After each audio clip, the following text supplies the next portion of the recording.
What's up, everybody? In today's video, I'll be showing you some more of the best rune farming spots in Elden Ring.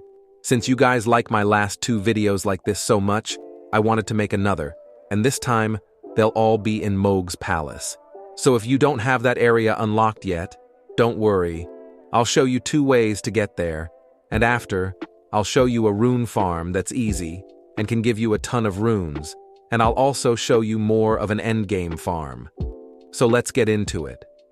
First of all, if you don't have Mohg's palace unlocked yet, let me show you the first method on how to get there.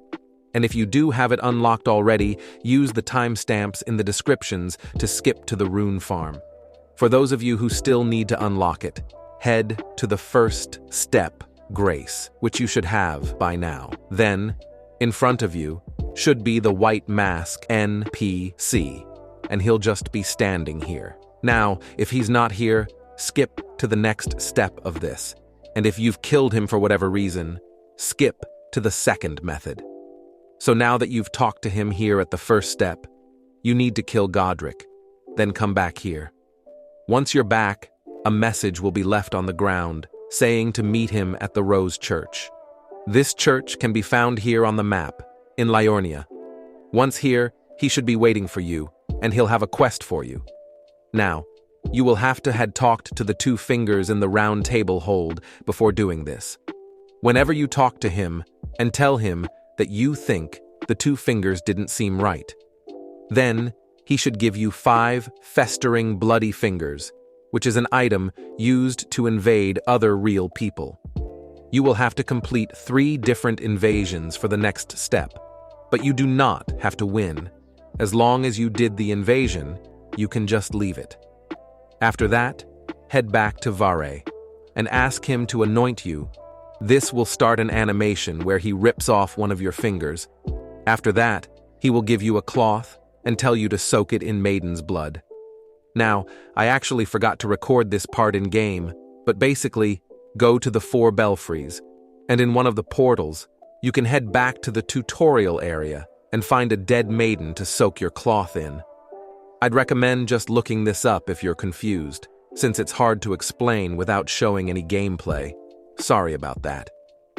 Anyways, after that, head back to Vare, give him the blood-soaked cloth, and he'll give you a Pure Blood Knight's Medal, which is an item used to teleport to Mohg's palace. Hopefully I explained that well enough for those of you who didn't know, but now I'm gonna move on to the next method on how to get to the palace. If you're like me and you killed Vare immediately, unfortunately, you will have to progress the main story of the game until you make it to the Consecrated snowfield, which you will need a secret Haligtree medallion in order to unlock. I won't be going over how to get that in this video, since that would take too long. But once you have the snowfield area unlocked, fast travel to this Grace, and from here, make a waypoint over here at the edge, and this is where you're gonna travel to. So just get on your horse and start heading over there. Now, just so you know, there will be 2 invaders that will invade you during your way over there. The first one is extremely easy, and the second one is a bit harder, but in the end, they shouldn't be too much of a problem. Especially the first invader, because with this guy, if you head forward a bit after he's summoned, you can spawn a giant ghost guy, not sure what his actual name is, but you can use this guy to kill the invader, and you'll actually get a somber, ancient dragon smithing stone for doing basically nothing.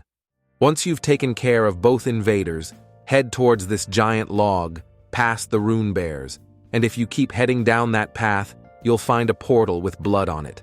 This portal will lead you to Mohg's palace.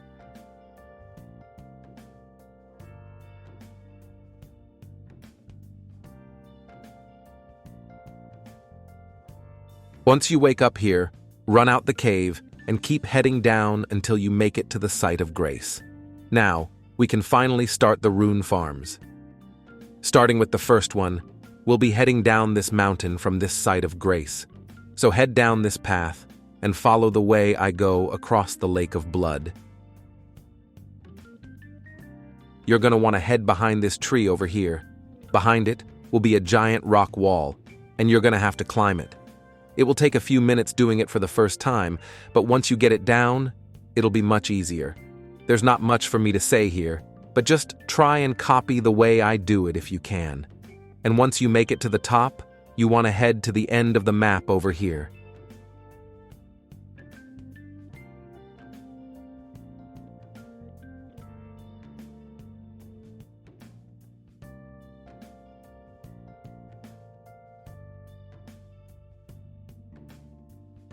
Before you do this, I'd recommend putting on the golden scarab talisman if you have it, and also the golden pickled foot. These two will give you much more runes. Anyways, now you're gonna double jump off the cliff, and you'll know you did it right if you keep falling without dying. Now, you're just gonna keep swinging your sword until you get the runes, and this takes about a minute.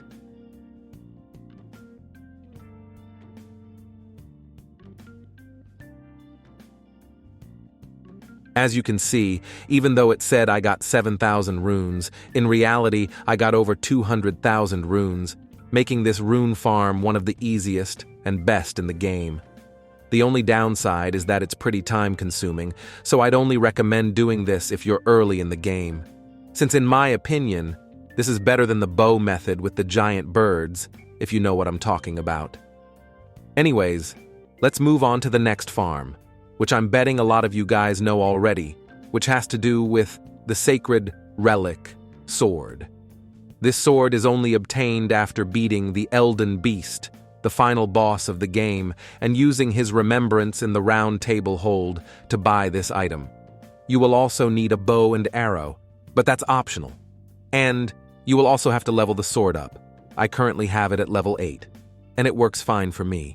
Now what you're gonna do is spawn at this area, the Palace Approach Ledge Road, long name. But once you're here, use your bow and shoot the giant bird on the other side of this area. Then, with the sacred relic sword, charge the ability and use it in this spot, so it hits almost all of the enemies. This will give you over 37,000 runes in about 10 seconds, meaning doing this for only a minute will give you over 200,000 runes. I hope my math is right, but that should be correct. But yeah, these rune farms should not ever be patched, if it's like any other rune farm in this game, since there's still like 20 rune farms still going that aren't patched.